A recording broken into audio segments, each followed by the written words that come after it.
لقد جاءكم رسول من أنفسكم عزيز عليه ما عنتم حريص عليكم بالمؤمنين رؤوف رحيم. Alhamdulillah wassalatu wassalamu ala Rasulillah wa ba'd. Salah satu nama di antara nama-nama istri Nabi SAW adalah Ibunda Aisyah radhiyallahu anha, yang ketika dinikahi oleh Nabi SAW berusia sangat belia sekali. Tapi baru bersama Nabi SAW di usia beliau yang kira-kira 9 atau 10 atau 11 tahunan. Ada kisah menarik yang diriwayatkan oleh Ibunda Aisyah radhiyallahu anha. Kata Ibunda Aisyah radhiyallahu anha, suatu kali aku bermain, karena beliau ketika itu masih anak-anak ya. Suatu kali aku bermain bersama teman-temanku. Berarti teman-teman Ibunda Aisyah masih kecil-kecil juga lah ya, karena masih kecil. Kemudian kata Ibunda Aisyah radhiyallahu anha, ketika aku main bersama teman-temanku itu di rumah, Rasul SAW datang.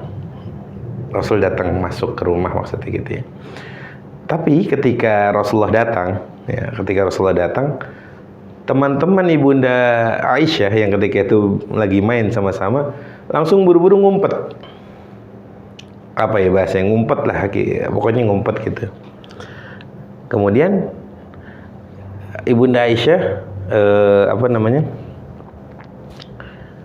senang dengan perlakuan begitu tuh. Maksudnya kalau Rasul datang, kemudian temennya ini ngumpet, teman-temannya, kata Ibunda Aisyah, saya bacakan di sini, fayusirru bihinna ilayya.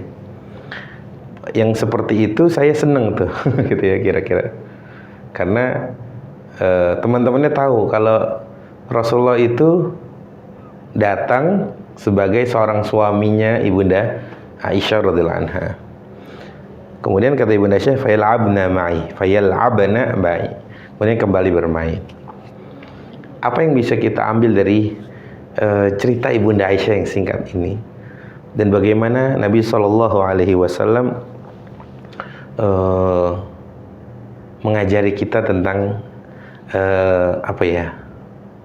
adab, atau bagaimana Nabi SAW atau Ibunda Aisyah mengajarkan kepada kita bagaimana seharusnya adab-adab kita kepada orang-orang yang kita cintai dan mencintai kita. Baik, ada beberapa faedah yang bisa kita petik. Faedah yang pertama bahwa Nabi membiarkan bermain, gitu ya. Nabi SAW yang dikenal sebagai sosok pendakwah, karena beliau adalah Rasulullah gitu ya, Nabi, panglima, ya kepala pemerintahan gitu ya. Tapi Rasulullah membiarkan istrinya bermain, yang memang ketika itu Ibunda Aisyah masih di umur yang sangat belia gitu ya. Sehingga bermain itu di mata Nabi, anak-anak kecil bermain itu biasa, karena masih fase anak-anak gitu ya. Malah memang itu waktunya, sehingga Nabi membiarkan anak-anak kecil itu bermain. Termasuk di dalamnya ada istri beliau sendiri, yaitu Ibunda Aisyah radhiyallahu anha. Nah, ini pelajaran penting nih dari Nabi, bahwa Nabi membolehkan bermain, terlebih permainan-permainan yang mubah sifatnya. Kan dalam hadis yang lain Ibunda Aisyah itu punya boneka ya. Boneka kalau kita sebut hari ini mungkin Pegasus ya. Jadi kuda ada sayapnya gitu kira-kira. Ya. Itu dalam hadis diceritakan Ibunda Aisyah punya boneka gitu ya. Dan itu dibiarkan oleh Nabi SAW.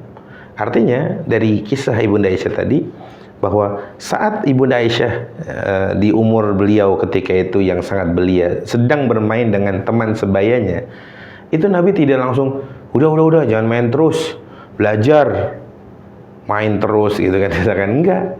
Nabi membiarkan, Nabi membolehkan ya. Kemudian yang kedua apa?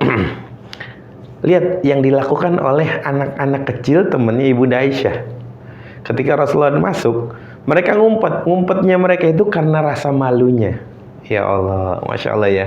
Dari hadis ini aja kita bisa belajar bahwa anak kecil, apalagi perempuan, memang tuh sifat dasarnya tuh malu gitu loh. Sehingga yang malu-malu ini jangan dianggap sebagai, ya emang dia mah anaknya pemalu gitu misalkan. Ayo nggak usah malu-malu, nggak gitu. Rasulullah pun nggak begitu gitu ya. Artinya Rasul memahami itu. Ketika anak-anak kecil, teman sebayanya Ibunda Aisyah yang sedang main dan Rasulullah masuk, itu mereka langsung ngumpet karena merasa malu mereka. Sehingga anak kecil itu memang, apalagi perempuan yang mungkin ya, dia punya rasa malu yang tinggi. Dan memang harapannya perempuan itu punya rasa malu yang sangat besar sampai dia dewasa. Karena perempuan itu yang paling berharga setelah agamanya adalah rasa malunya. Rasa malunya, teman-teman. Nah, itu pelajaran kedua. Hikmah yang kita bisa petik yang kedua dari kisah Ibunda Aisyah tadi. Baik. Kemudian yang selanjutnya, teman-teman dan rahmati Allah, lihat bagaimana Nabi bermuamalah, berinteraksi dengan keluarganya, keluarga intinya. Ya kan, Ibunda Aisyah adalah istri beliau kan. Lihat bagaimana interaksi Nabi kepada Ibunda Aisyah. Ya, Nabi tahu istrinya, Nabi tahu istrinya masih dalam usia yang sangat dini atau belia itu diperlakukan sebagaimana umurnya. Dan ini kan kita menandakan bahwa Nabi sebagai ayah juga bisa, Nabi sebagai seorang kepala rumah tangga ya iya gitu ya. Sehingga Nabi sangat bisa menaruh atau memposisikan dirinya layaknya seperti apa ketika di rumah itu. Ya, ketika di rumah berhadapan dengan orang-orang rumah, keluarga inti, anak, istri dan lain sebagainya itu. Lihat bagaimana Nabi SAW.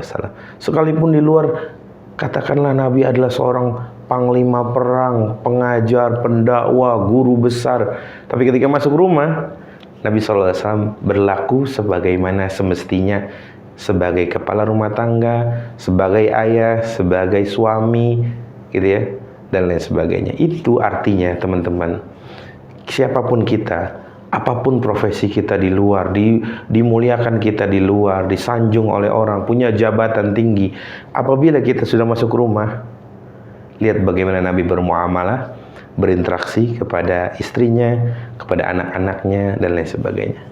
Kira-kira itu kisah singkat dari Bunda Aisyah radhiyallahu anha yang Nabi membolehkan beliau untuk bermain bersama teman-temannya, karena memang usianya usia bermain. Sehingga permainan dalam Islam pun mubah selagi tidak melanggar, tidak melalaikan, dan tidak menabrak norma-norma syariat yang lain. Kira-kira itu, semoga yang sedikit ini bermanfaat. Wallahu ta'ala a'lam wa sallallahu ala sayyidina Muhammad. Wassalamualaikum warahmatullahi wabarakatuh.